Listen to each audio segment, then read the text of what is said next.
and welcome. This is Miss Rosie from the Scott County Public Library in Georgetown, Kentucky. Thank you for joining me today for this very special reading of The Paper Bag Princess. The story is by Robert N. Munsch and the art is by Michael Marchenko. And we are celebrating the Paper Bag Princess Day here at the library on March 5th. And that is in celebration of March is Women's History Month. And March 8th is also International Day of the Woman.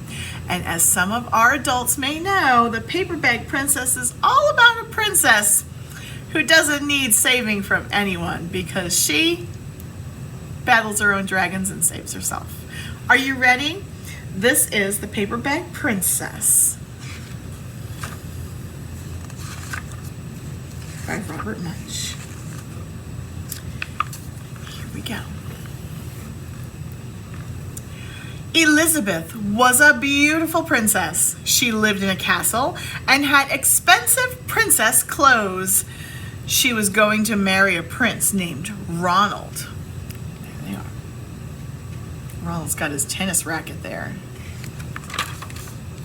Unfortunately, a dragon smashed her castle, burned all her clothes with his fiery breath, and carried off Prince Ronald. Uh-oh.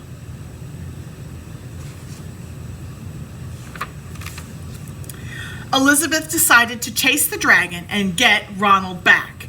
She looked everywhere for something to wear, but the only thing she could find that was not burnt was a paper bag. So she put on the paper bag and followed the dragon. He was easy to follow because he left a trail of burnt forests and horses' bones.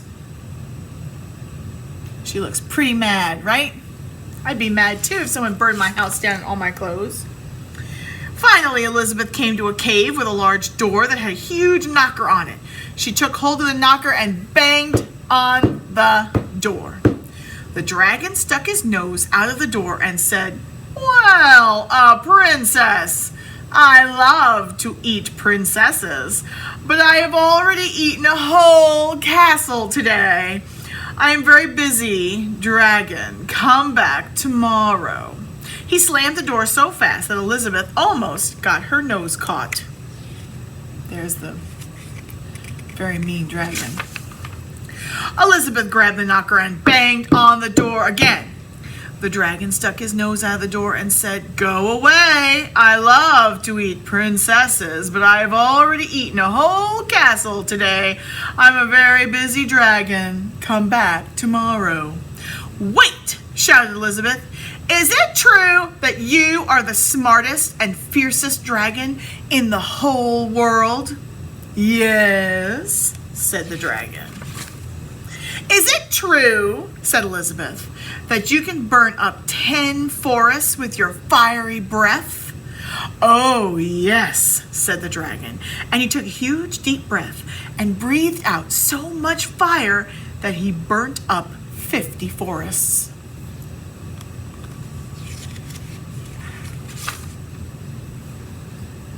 "Fantastic," said Elizabeth, and the dragon took another huge breath and breathed out so much fire that he burnt up 100 forests. "Magnificent," said Elizabeth, and the dragon took another huge breath, but this time nothing came out. The dragon didn't even have enough fire left to cook a meatball. It's all out. Elizabeth said, "Dragon, is it true that you can fly around the world in just 10 seconds?" "Why, yes," said the dragon, and jumped up and flew all the way around the world in just 10 seconds. He was very tired when he got back, but Elizabeth shouted, "Fantastic! Do it again!" So the dragon jumped up and flew around the whole world in just 20 seconds. When he got back, he was too tired to talk, and he lay down and he went straight to sleep. Elizabeth whispered very softly, "Hey, dragon." The dragon didn't move at all. She lifted up the dragon's ear and put her head right inside. She shouted as loud as she could, "Hey, dragon!" But the dragon was so tired, He didn't even move. She tired him out. Elizabeth walked right over the dragon and opened the door to the cave. There was Prince Ronald. He looked at her and said, "Elizabeth, you are a mess. You smell like ashes. Your hair is all tangled, and you're wearing a dirty old paper bag. Come back when you are dressed like a real princess."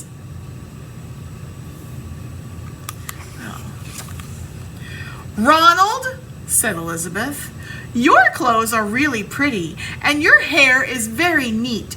You look like a real prince, but you are a bum." They didn't get married after all.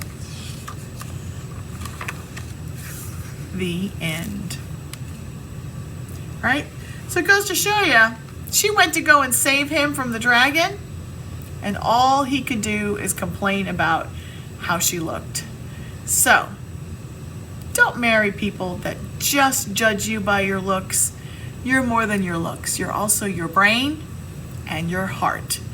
And sometimes we don't need other people to tell us what to do. We know exactly what we need to do. Just like the princess did, she put on her paper bag and tired out and tricked that dragon, and she saved the prince. But then she went on and lived her life. So that is the story of the paper bag princess and the girl who saved herself from the dragon and her bad prince. I hope you enjoyed this silly story by Robert Munsch and art by Michael Marchenko, and read with permission from Anik Press. And so in honor of Women's History Month and International Day of the Woman, we are celebrating Paper Bag Princess Day on March 5th here at the library. So if you're in town, come in and join us for a quick craft and maybe get your own crown and declare yourself a paper bag princess for a day. Thanks for joining me, and don't forget, for this and all of our other great programs here at the library, don't forget to check out our website, www.scottpublib.org, and our Facebook page, Instagram, and YouTube channel. Thanks for joining me, everyone, and I'll see you at the library. Bye.